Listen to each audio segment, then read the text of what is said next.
नमस्कार, mission genius mind से संजीव मलिक। दोस्तों, हमारी इस वीडियो का टॉपिक है जो कि पास्ट लाइफ से जुड़ा हुआ है। अगर आप किसी व्यक्ति या वस्तु से बहुत ज़्यादा मोह रखते हैं, अटैचमेंट रखते हैं, तो वहां से आपको धोखा जरूर मिलेगा। ये बात आपको बड़ी मुश्किल लग सकती है, इसको डाइजेस्ट करना बड़ा मुश्किल लग सकता है, पर मेरे पास्ट लाइफ के बहुत सारे अनुभवों का ये निचोड़ है, कंक्लूजन है कि अगर आप किसी भी व्यक्ति या वस्तु से बहुत ज्यादा मोह रखते हो, अटैचमेंट रखते हो, उस पर ओवर डिपेंडेंट हो जाते हो, तो वो व्यक्ति या वो वस्तु आपको जरूर धोखा देगी। ऐसा क्यों? पहली बात तो इसका जवाब दिया जाए। अगर व्यक्ति का मतलब है कि कोई भी व्यक्ति, अगर वो पति या पत्नी या बेटा या बेटी या कोई भी भाई या बहन या कोई भी और रिश्तेदार हो सकता है जिस पर आप इतने ज्यादा डिपेंडेंट हो जाते हैं, इतने ज्यादा आप कहना शुरू कर देते हैं कि इस व्यक्ति के कारण ही मेरा जीवन चल रहा है। बस जहां पर भी ऐसा होगा, याद रखिएगा, नेचर कहीं ना कहीं आपको एक बहुत बड़ी वहां पर एक बहुत बड़ा धोखा आपको मिलने वाला है, मिल सकता है। इस बात को अच्छे से ध्यान में रखिएगा। ऐसा क्यों होता है? पहली बार, क्या कुदरत हमारी दुश्मन है? क्या ये अस्तित्व, ये ब्रह्मांड, परमात्मा हमारा दुश्मन है कि हमारे सबसे प्रिय वस्तु को ही हमसे छीनना चाहता है? The answer is no, not at all. परमात्मा हमारा दुश्मन नहीं है, अस्तित्व हमारा दुश्मन नहीं है, पर अस्तित्व कभी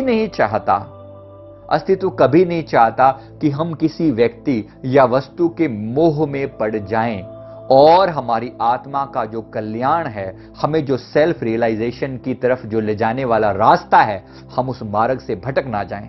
और मैंने ये पाया है, अधिकतर लोग इतने ज्यादा डिपेंडेंट हो जाते हैं किसी पर्टिकुलर व्यक्ति पर कि वो उस व्यक्ति को ही सब कुछ समझना शुरू कर देते हैं। इतना ज्यादा कि अगर वो व्यक्ति गलत भी कर रहा है तो उसकी तरफ वो गलत तरीके से वो भी गलत करना शुरू कर देते हैं। अगर वो अच्छा कर रहा है तो उसके बावजूद भी कुदरत हमें उससे दूर करना चाहती है, क्योंकि उस पर हम जरूरत से ज्यादा डिपेंडेंट हो चुके हैं। परमात्मा चाहता है कि हमारे परों में उड़ान भरने की ताकत हो, हम हिम्मतवान बने, हम उसके बच्चे हैं, हम अस्तित्व का अंश हैं, हमारे अंदर भी वो ताकत हो, पावर हो कि हम अपने पैरों पर मजबूती से खड़े हो सकें। इसलिए परमात्मा, अगर आप किसी पर्सन पर ओवर डिपेंडेंट हो जाते हैं, उसको बहुत बड़ा सहारा मान लेते हैं, तो आपको वहां से धोखा जरूर दिया जाता है। ये बिल्कुल वैसा ही धोखा है जैसे मैं आपको उदाहरण दे रहा हूं कि चिड़िया जब अपने नवजात बच्चे को जब उसे उड़ाना सिखाना है, उसे पता है कि वो अगर उसी घोंसले में अटका रहा, जब तक उसे कुछ दिन का नहीं हो जाता, बस इतना तक उसे फीड करती रहती है चिड़िया, बाहर से लाकर उसे फीड करती रहती है। लेकिन सारी जिंदगी थोड़ी चिड़िया बाहर से लाकर फीड करती रहेगी। अंततः वो क्या करती है, जब उसे लगता है कि बच्चे के अंदर थोड़ी सी ताकत आ चुकी है, अब उसे अपने परों से खुद से उड़ान भरनी चाहिए, तो वो क्या करती है, उस डाली से बच्चे को नीचे धकेल देती है। अभी तो वो छोटी सी डाल होती है, ज्यादा ऊंची डाल पर नहीं होता, नीचे धकेल देती है। बच्चा नीचे गिरता है, चोट भी लगती है, बच्चे को बड़ा बुरा भी लगता हो कि मां ऐसा क्यों कर रही है, बट बच्चे की ग्रोथ के लिए बहुत जरूरी है। बस ऐसे ही परमात्मा, नेचर इतनी दयालु है, इतनी करुणा है उसके अंदर कि वो हमें भी ऐसे ही धक्का देती है। जिस चीज से हम बहुत ज्यादा अटैच हो जाते हैं, उस चीज से हमें तुड़वा दिया जाता है, अलग कर दिया जाता है, ताकि उस पर डिपेंडेंट ना रह जाएं और अपनी सोल की तरक्की के लिए हम खुद से ग्रो कर सकें। अभी पीछे हमारे किसी मित्र के साथ बात हो रही थी, बड़ी ही उनकी जो वाइफ है इतनी ज्यादा सॉफ्ट हृदय थी, करुणावान थी, अनेक कार्यों में पूरा जीवन उन्होंने साथ निभाया और उस व्यक्ति को जीरो से हीरो के लेवल पर पहुंचाया, जबकि उनके पास कुछ भी नहीं था। आज उनके पास अपार धन दौलत है और कई फैक्ट्रियां हैं, बहुत बड़े बड़े लेवल का बिजनेस है। तो वो जो उस सारा क्रेडिट वो अपनी पत्नी को देते हैं और बहुत खुशी की बात है, इस बात से हमें भी बड़ी खुशी हुई। लेकिन अब कुछ समय पहले पत्नी का स्वर्गवास हो गया, तो वो इस बात को लेकर बहुत ज्यादा दुखी हैं कि ऐसा क्यों हो गया और वो मुझे छोड़कर क्यों चली गई। तो हमारा उनसे यही था कि उनकी जीवन का एक रास्ता, हमने जब उनका साथ के बारे में देखा और अंदर से जो हमें आंसर आया एंजल से, तो वो यही था कि कुदरत इनको यही सीख देना चाहती थी कि ये इन पर ओवर डिपेंडेंट ना हो जाएं और अपना डिसीजन, अपनी जिंदगी को अपने दम पर बिताना सीखें। क्योंकि वो बार बार यही कह रहे थे कि वो मुझे छोड़कर क्यों चलेगी, मुझे भी उनके पास जाना है। कुदरत, नेचर कभी भी ऐसा नहीं चाहती कि आप किसी व्यक्ति पर इतने ज्यादा डिपेंडेंट हो जाएं कि आप सिर्फ और सिर्फ उसके अलावा किसी और को देखना ही छोड़ दें।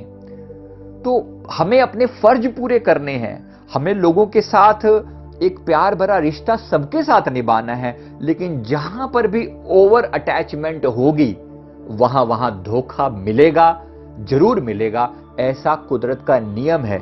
इस मामले में कुदरत, नेचर, परमात्मा कोई दुश्मन नहीं है हमारा।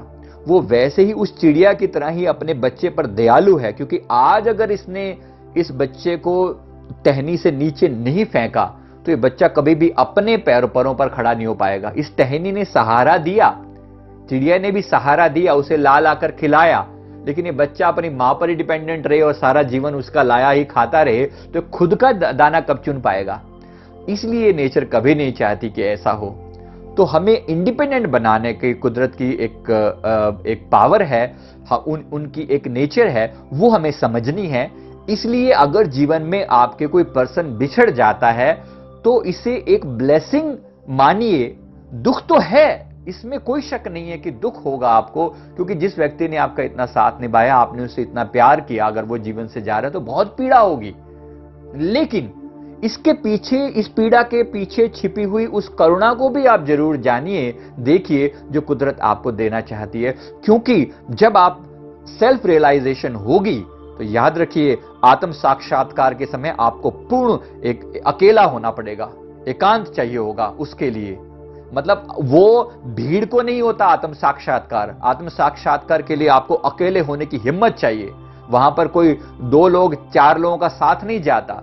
तो उस लेवल पर पहुंचने के लिए आपको अकेले चलना पड़ता है। और याद रखिए, शेर अकेले ही होते हैं। शेर जंगल में बहुत सारी भीड़ नहीं होती। जो राजा होगा वो एक ही होगा।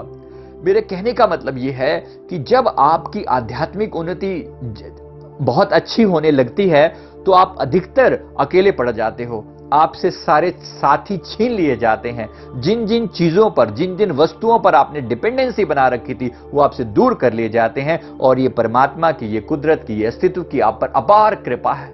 परमात्मा चाहता है कि आप इंडिपेंडेंट हो जाओ। परमात्मा चाहता है कि आप अकेले अपने दम पर आगे बढ़ सको। ये उसकी अपार करुणा है, दया है। इसलिए इसको ब्लेसिंग समझना, इसको प्रसाद समझना, इसको लेकर दुखी मत होना कि परमात्मा तूने ऐसा क्यों किया, इतने प्यारे व्यक्ति को मेरे जीवन से अलग कर दिया। ये उसकी करुणा है, ये उसकी दया है। इसलिए इसको एक ब्लेसिंग की तरह मानकर चलोगे तो आप कभी भी दुखी नहीं होगे। और इस मैसेज को पकड़ते हुए आप अपने जीवन की जो परिपूर्णता है उसकी ओर बढ़ सकोगे, अपने जीवन लक्ष्य की ओर बढ़ सकोगे। और जीवन लक्ष्य है अपनी आत्मा में जागना, पूर्णतः जागना। इसके लिए जरूर प्रयास किया जाना चाहिए और शुक्रिया अदा करना चाहिए। अगर आपके जीवन से कोई बहुत प्यारी चीज भी छीन ली जाए तो शुक्रिया अदा करना चाहिए कि परमात्मा तेरा बहुत बहुत शुक्र है।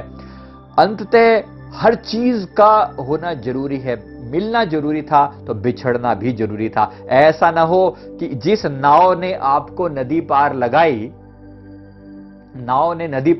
बहुत अच्छा है, नाव वाले का भी शुक्रिया करना चाहिए, नाव का भी शुक्रिया करना चाहिए। लेकिन अगर आप उस नाव को सर पर लेकर ही चलना शुरू कर दें तो आपको कौन समझदार कहेगा? बिल्कुल भी नहीं।